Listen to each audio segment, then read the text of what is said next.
దేవునికి మహిమ కలిగాక. ప్రియ దేవుని విశ్వాసులందరికీ ప్రత్యేకంగా అందరికీ వందనములు, శుభదినము తెలియపరుస్తూ ఉన్నాను. అందరూ బాగున్నారండి? మీ అందరూ బాగున్నారని మీ కొరకు నేను ప్రార్థిస్తూ ఉన్నాను. మరి అలాగనే ఈ యొక్క మినిస్ట్రీ కొరకు కూడా మీరు ప్రార్థిస్తున్నందుకు ప్రత్యేకంగా మీ అందరికీ వందనాలు తెలియపరుస్తూ ఉన్నాను. ఈ సమయం ముందు వాక్య పరిచర్యకు వెళ్ళక మునుపు చిన్న ప్రార్థన చేసుకుని వాక్య పరిచర్య చేసుకుందాం. పరిశుద్ధుడ, ప్రేమల తండ్రి, కృపల దేవేశ్వర నీకు వందనములు తండ్రి. ఇదిగో నాయన, మరి ఈ యొక్క నూతనమైన సంవత్సరములో ప్రభా మరి చక్కటి వాక్యాలు మేమందరం వినటానికి నాయన చక్కటి అవకాశము మీరు మాకు అనుగ్రహిస్తున్నందుకు నీకు వందనములు, స్తుతులు, స్తోత్రములు తెలియపరుస్తూ ఉన్నాం తండ్రి. ఈ దినమందు ప్రభా మరి వినయ ఉన్న ఈ యొక్క వాక్యము ప్రభా మా యొక్క హృదయాలకు నైనా తాకే బాధ్యత, యోగ్యత మా అందరికీ మీరు అనుగ్రహించండి. నీ కృపచాటును ప్రభా మమ్మల్ని మరుగుపరుచుకుంటూ నడుచు ఉన్నాం. నీ చిత్తమైతే ప్రభా మరి ఈ యొక్క వాక్యం ద్వారా నేను ఎన్నో ఆత్మలు రక్షించే బాధ్యత, యోగ్యత నాకు అనుగ్రహించండి నాయన ప్రభా. మరి నా యొక్క మరి ఆత్మతోటి నా యొక్క మాటల ద్వారా కాదు, కానీ నీ యొక్క పరిశుద్ధాత్మ ద్వారా నాయన మా అందరితోటి సూటిగా తేటగా మీరు మాట్లాడతారని యేసు నామములో వేడుకుంటున్నాము తండ్రి. ఆమేన్, ఆమేన్. అందరికీ వందనాలండి. మరి గడిచిన 2-3 దినాల నుంచి నేను ఎంతగానో బలహీనపడి ఉన్నాను. మరి నా యొక్క బలహీనత కొరకు చాలామంది ప్రార్థించి ఉన్నారు. ప్రత్యేకంగా మీ అందరికీ వందనాలు తెలియపరుస్తూ ఉన్నాను. మరి ఇంకనూ స్వల్పముగా బలహీనత ఉన్నది. మరి మీ అందరూ నా కొరకు ప్రార్థించవలసిందిగా కోరుచూ ఉన్నాను. ఈ నేటి దినమందు చక్కటి వాక్య ధ్యానంలోనికి వెళ్దాము. మనము జీవించినంత కాలము మనకు కావాల్సినది ఏంటంటే జ్ఞానము కావాలి. అభివృద్ధి కాదు, కానీ జ్ఞానము కావాలి. మరి అలాంటి దినములో సొలొమోను రాజు దేవుడు అడిగినప్పుడు నీకేం కావాలంటే సొలొమోను రాజు అన్నాడు, నాకు జ్ఞానము కావాలి. ఈ యొక్క ఐశ్వర్యము కాదు, ఈ యొక్క బంగ్లాలు కాదు, ఈ యొక్క ప్రఖ్యాతి కాదు, నాకు జ్ఞానము కావాలి ప్రభు అని ఆయన సన్నిధానంలో మరి అడిగినట్లుగా మనము చూస్తూ ఉన్నాం. అలాగని ఈ యొక్క నేటి దినాల్లో, ఈ యొక్క సంవత్సరము ఆరంభ గడియలో, ఈ యొక్క దినాల్లో మనము అడగవలసినది ఏంటంటే, దేవా నాకు జ్ఞానం కావాలి, నీ యొక్క శక్తి నాకు కావాలి, జ్ఞానము అనే ఒక ఖడ్గము నాకు కావాలని దేవుని ఎదుట మనం అడిగి ఉన్నామంటే దేవుడు తప్పకుండా మనకి ఇవ్వడానికి ఆయన సంసిద్ధముగా ఉన్నాడు.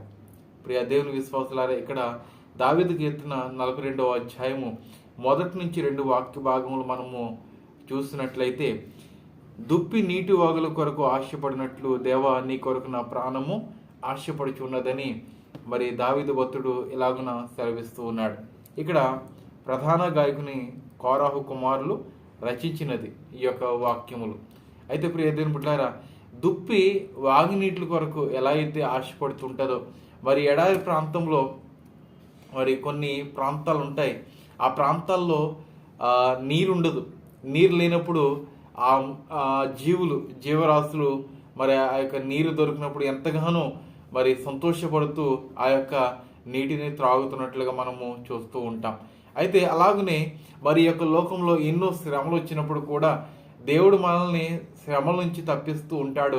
ఆ శ్రమల నుంచి తప్పించినప్పుడు మనకు ఎంతగానో ఆనందము కలుగుతూ ఉంటుంది అన్నమాట. మనకి ఈ రోజుల్లో నీటికి ఎటువంటి కరువు లేదు, ఆహారానికి ఎటువంటి కరువు లేదు, మరి కట్టుకునే బట్టకు కూడా ఎటువంటి కరువు మనకి లేదు. ఎందుకంటే దేవుని కృపను బట్టి మనకి ఎటువంటి కరువు అన్నది మన యొక్క దరికి చేరటం లేదు. ప్రియ దేవుని బిడ్డలారా, అందుకని ఈ యొక్క మానవుడు ఏం చేస్తున్నాడంటే మరి దేవుణ్ణి విడిచిపెట్టి తిరుగులాడుచూ ఉన్నాడు. మరి దేవుడు లేనట్టుగా మాట్లాడుతూ ఉంటారు. మరి లాస్ ఏంజల్లో ప్రాముఖ్యంగా ఒక మీటింగ్ జరిగినప్పుడు అందులో జరిగిన సంభాషణ ఏంటంటే, ఇదంతయు మా యొక్క కృషి, మా యొక్క ఫలితము అన్నట్లుగానే వారు మాట్లాడి ఉన్నారు. మరి దేవుడు ఎంత ఉగ్రతను ఆ యొక్క దేశం మీదకి చూపించున్నాడో మనమందరము చూస్తూ ఉన్నాము. మరి యొక్క దేశంలో ఎంతగానో మరి ధనికులు ఎంతోమంది నిరాశులైపోయి ఉన్నారు. మరి ఇళ్ళు కోల్పోయి ఉన్నారు. మరి అలాగనే ప్రాణాలు కూడా కోల్పోయిన వారు కూడా మనం చూస్తూ ఉన్నాం. ప్రియ దేవుని బిడ్డలారా, దేవుని ఎదుట మనము నిందారహితుడిగా ఉండాలి, నిందారహితులుగా మనము జీవించాలి. దేవుణ్ణి ఇప్పుడు మనము నిందించకూడదు, అవహేళన కూడా మనము చేయకూడదు. దేవుడు లేకపోతే మనకి ఇవేమీ మనకి ఉండవు. దేవుడు ఉన్నాడు కాబట్టి మనకి ఇవన్నీ ఉంటున్నాయి. మంచి ఆరోగ్యం ఉంటున్నది, మంచి భూఫలాలు ఉంటున్నాయి, మంచి కుటుంబం ఉంటున్నదంటే మనం ఎంతగానో సంతోషిస్తున్నామంటే దేవుడు ఉన్నాడని మనము నమ్మి తీరవలసినదే. నా ప్రాణము దేవుని కొరకు తృష్ణ గోరుచున్నది, జీవము గల దేవుని కొరకు తృష్ణ గోరుచున్నది.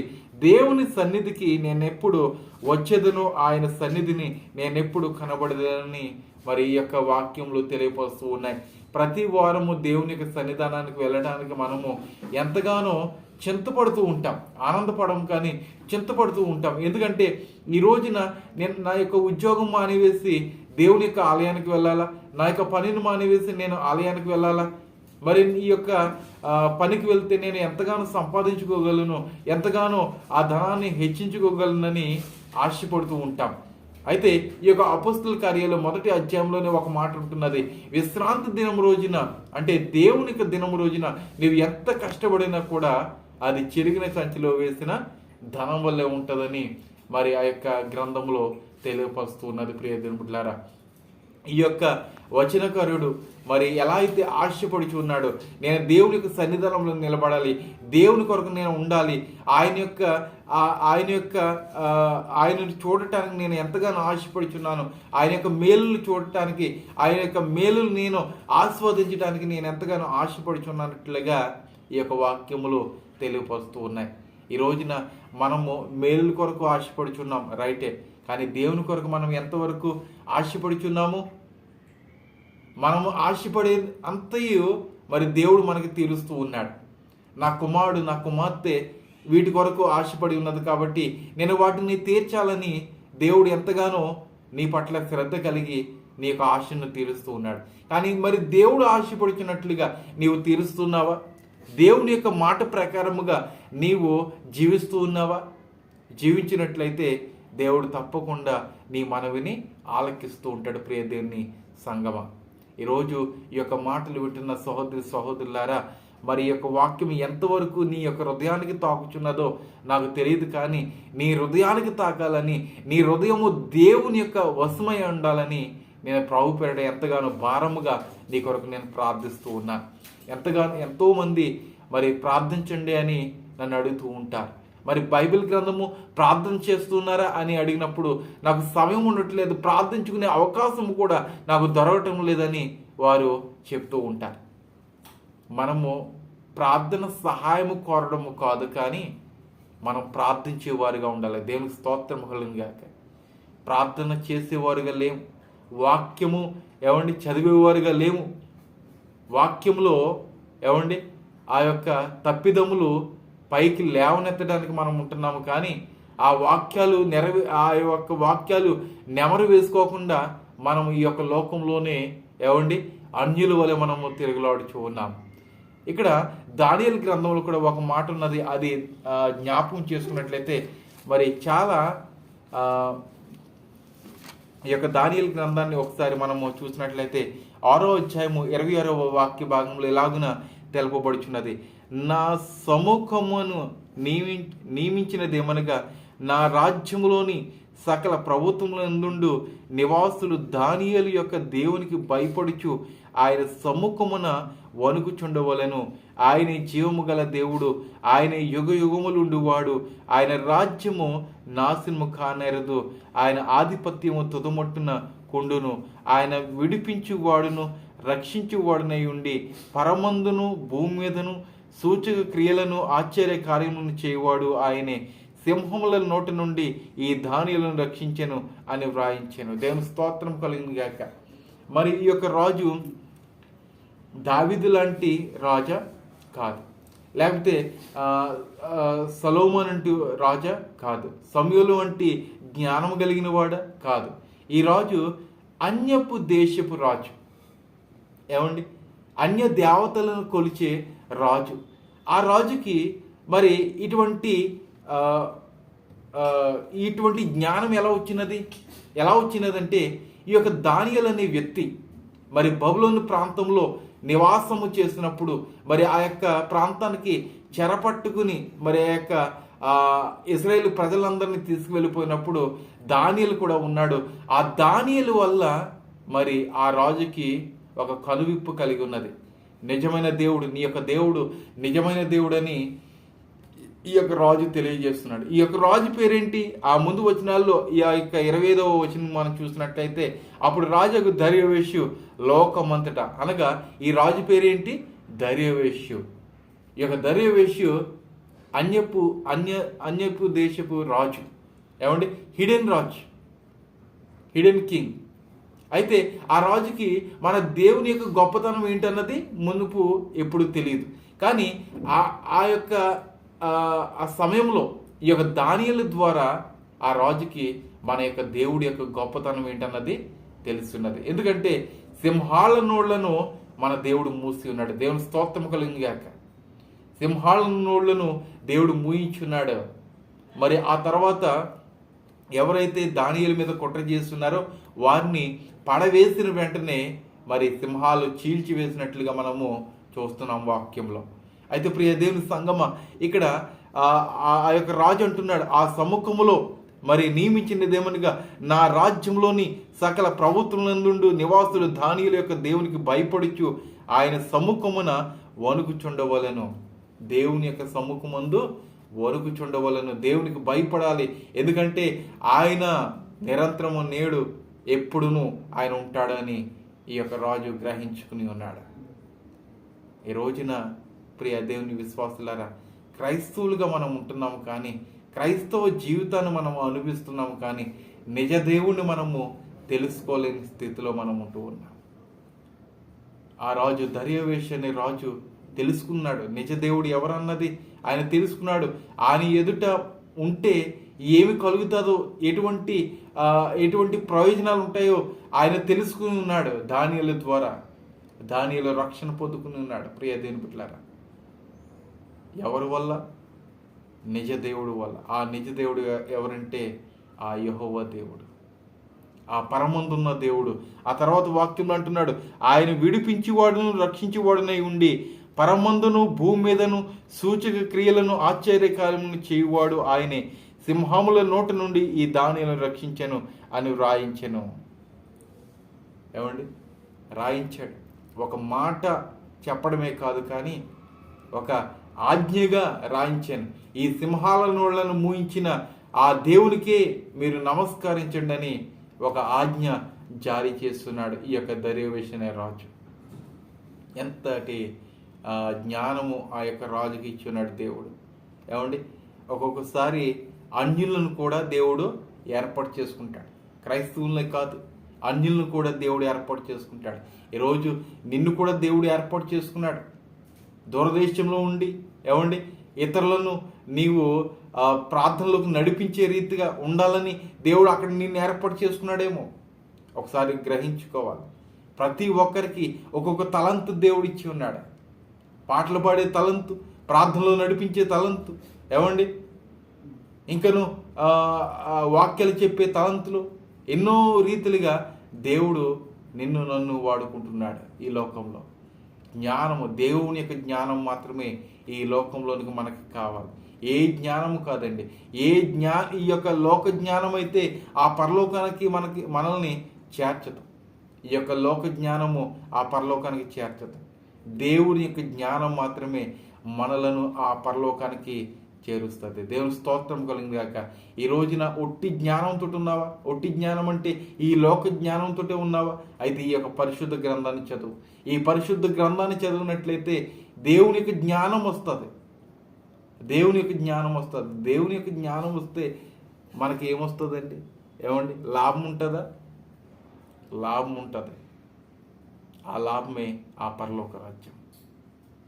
ఆ పరలోక రాజ్యాన్ని వెతకాలంటున్నాడు. మరి యేసు ప్రభు కూడా ఈ యొక్క లోకానికి రాజ్య భారము, ఆయన యొక్క భుజముల మీద రాజ్య భారం ఉన్నదని ఆయన వచ్చి ఉన్నాడు. మనమందరము ఆయనతో ఉండాలని, ఆయన యొక్క సన్నిధానంలో ఆ యొక్క దూతలతో, వేవేల దూతలతో మనము కూడా గానాలతోటి ఆయన స్తుతించాలని ఆయన ఆశపడుచూ ఉన్నాడు. దావీదు భక్తుడు కోరుకున్నట్లుగా, అయ్యా నా ప్రాణము తృష్ణ కోరుచున్నది, నేను ఆశపడుచు ఉన్నాను, నా హృదయము నీ యొక్క సన్నిధానంలో ఉండాలని నేను ఆశపడుచున్నాను అన్నట్లుగా మనము కూడా ఆయన యొక్క సన్నిధానంలో ఉండేటట్లుగా మనం ఆశపడాలి ప్రియదేవులారా. అలాగనే మరి కీర్తనలు 27వ అధ్యాయము 4వ వాక్య భాగం చూసినట్లయితే, యెహోవా యొద్ద ఒక వరము అడిగి తిని దానిని నేను వెదుకుచూ ఉన్నాను, యెహోవా ప్రసన్నతను చూచుటకును ఆయన ఆలయంలో ధ్యానించుటకును నా జీవిత కాలమంతా నేను యెహోవా మందిరంలో నివసింపగోరుచున్నాను. దేవుని స్తోత్రము కలుగును గాక. ఆయన యొక్క ఆశ ఏంటి? ఆయన యొక్క వరం ఏంటి? ఆయన యొక్క సన్నిధానంలో నివాసము చేయాలి, ఆయన యొక్క సన్నిధానంలో నేను ఉండాలి అని దావీదు కోరుకుంటున్నాడు. ప్రియదేవుని బిడ్డలారా, యెహోవా యొద్ద ఒక వరము అడిగి తిని దాన్ని నేను వెతుకుచూ ఉన్నాను.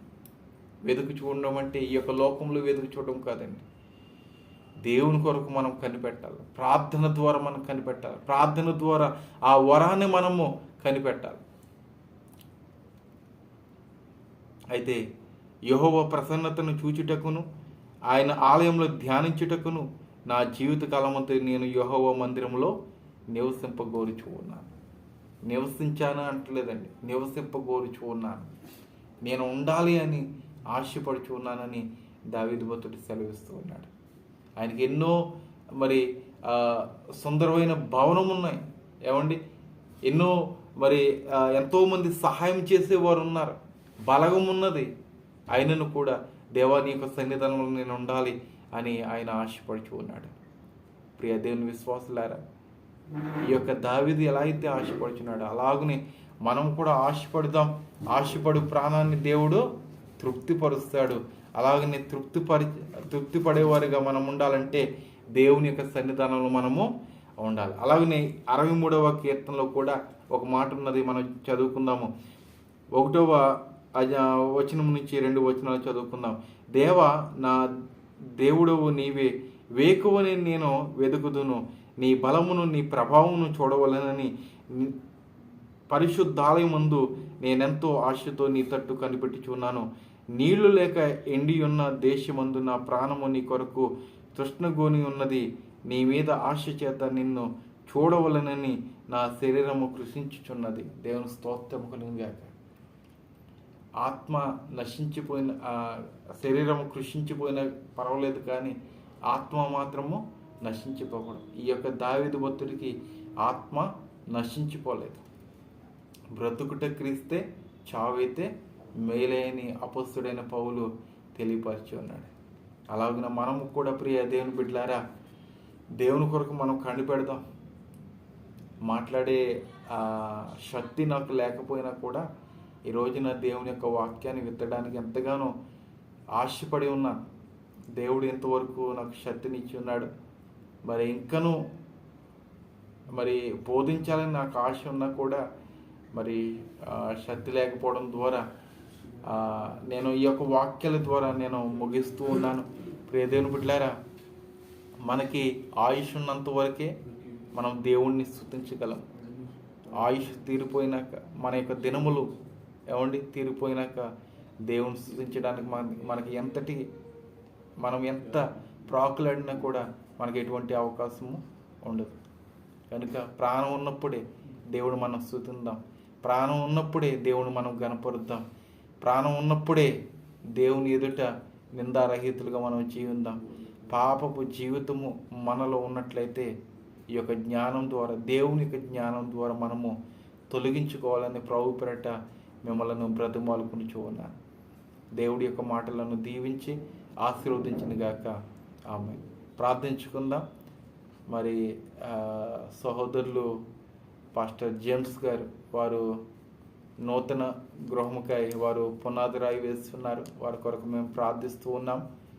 మరి వింటున్న వారు కూడా, మీరు కూడా వారి కొరకు, వారి యొక్క గృహం కొరకు ప్రార్థించవలసిందిగా కోరుచూ ఉన్నాను. అలాగనే మరి 16వ తారీఖున చవాకుల లక్ష్మణరావు గారు, వారు ఎంతగానో ప్రయాసపడి ఒక చక్కటి గృహాన్ని ఏర్పాటు చేసుకుని ఉన్నారు. వారి కొరకు మనం ప్రార్థిద్దాం.